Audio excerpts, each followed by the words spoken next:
I want to demonstrate a power struggle for you real quick. I've been in a few of them in my life on both ends, both the teacher end and the kid end. And I'm actually going to play the role of both, teacher and kid. Thanks. Where does the kid usually start off? Seated, right? Where does the teacher usually start off? Standing, right? And it goes something like this. Now here's the thing, remember this. Power struggles are always about the same thing. It doesn't matter what we're arguing about. It doesn't matter if I dropped a piece of paper, I didn't do my homework, or I called you a name. It's never about that. Power struggles are always about one thing and one thing only. The kid doesn't want to look bad in front of their friends. And the teacher doesn't want to look bad in front of the class. And I can prove this. When's the last time you all had a power struggle with a kid in private? Okay, you might have had one, but I guarantee you have a lot less in private than you do in public. Privacy is such an important part of our system. Anyway, power struggle goes like this. Ready? Kid is usually seated, teacher's usually standing. By the way, here's what I'm going to do right now. I'm going to take this to an extreme. Because I believe if you can handle the extreme, you can handle anything inside the extreme. Anyway, tell me if I'm wrong, but does it not go something like this? Yeah? Yeah. Yeah? Yeah. Yeah, yeah, yeah, yeah. Teacher last word is usually what? Out. Yeah, or out, right. Kid, at least where I work, whatever. This class sucks anyway. Think I care? What? What? Why don't you get up and say something? Ugly ass hoes. Bitches. What? Yeah, man, why don't you just shave it off, bro? Because you are losing it. What? You got a problem too? Yeah? What? Say something. Yeah, I didn't think so. Mr. Mendler's an asshole. And if you're lucky, right? If you're lucky, they slam the door open and they leave, right? And what happens if you're not lucky? They stay, right? And they go one way and you go another. Guys, I was in Savannah, Georgia recently. I saw the worst thing I've ever seen. I saw picture this, a kindergarten teacher.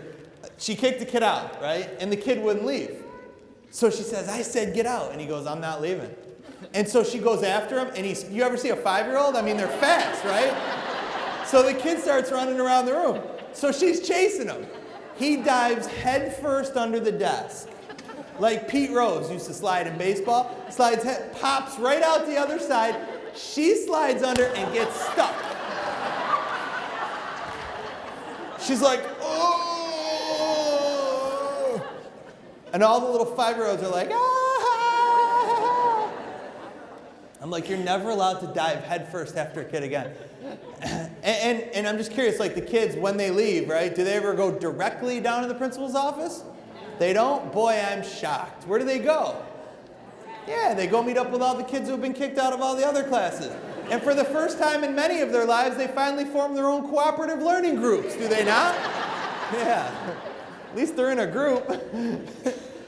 And you know, and they go in the hallway, and where do they go? They go to the gym, and they go, I walked around the school a little bit. It's really nice, you know. They go all over the place, you know. Half the time they come back and wave to you, hey, what's up? Right?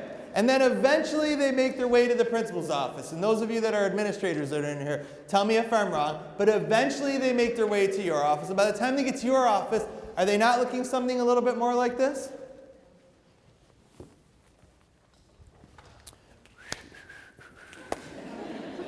Morning. Regulars go right for their chairs. They're in there every day, right? They're actually pissed if someone's in their seat because they're like, that's my chair, get out, I'm in here every day. Administrative secretaries and difficult kids are really good friends, and a lot of times people ask me why, right? Look at you all like, yeah, I know, right? They are, but don't wonder why. Here's why, right? Because we always used to get kicked out, and then the principal's like being in the dentist's office. It's never like they see you right away, you know? You have to wait in the waiting area, and that's where the secretary is. So you're sitting there waiting, and you're like, she in a good mood today or bad mood?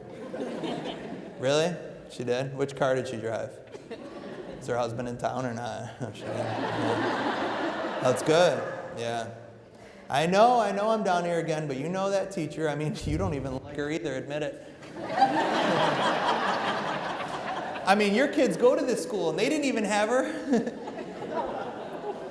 Right? By the end of this exchange, the secretary is offering the kid coffee. We're like, nah, we're good, right? Or can I make any copies for you? Like, yeah, you could do that. I have a test here, copies. Anyway, and then of course the administrator calls me in, and it was always me when I was in school, and I'm going to pick on everyone right now, so that means no one's allowed to get offended since I'm going to pick on everyone. But I'm going to start with administrators because I'm not really sure if this is why they make a lot more money than teachers, for these two brilliant questions that every single administrator in America asks every single kid who's standing in front of them. The first phenomenal question is, what did you? And what does every kid in the whole world say back? Well, but this is why they make the big money. It's for this amazingly intelligent follow-up question. Well, then why are you? And what does every kid in the whole world say back? I have no idea. I don't know. She's the one who sent me here. You know that lady. And good administrators, right? You guys are able to get kids to take some responsibility for themselves, you know? So the student might say, well, I guess I called her a bitch. But she is one. She is one. Do you ever see how that lady talks to kids? She is so rude and so nasty and so mean. And my brother had her last year, and he said the same thing about her then. And my mom had that old bag 25 years ago. Can't you guys find anybody younger? And teachers, we're no better. You know why we're no better? Because what do you all expect? You expect the principal's going to wave a magic wand and make the kid better? So where do they almost always end up sending the kid? Back to class, right? And after promising to be good for, I don't know, the rest of their lives, they come back to class looking something much more like this, do they not?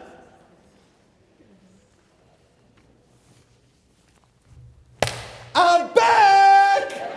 Told you I'd be back. What up, dog? What's up, dog? What's up, baby? What's up, girl? Give me a hug. Come here. How you doing? How you doing? What up? What up? What up? What up? What up? What up? What up? Looking happier than ever. Totally disrupting everything. And now teachers, we're no longer mad at the kid. Who are we mad at? That's right. And this is a vicious cycle in school that never ends. Unless we end it. Unless we end it.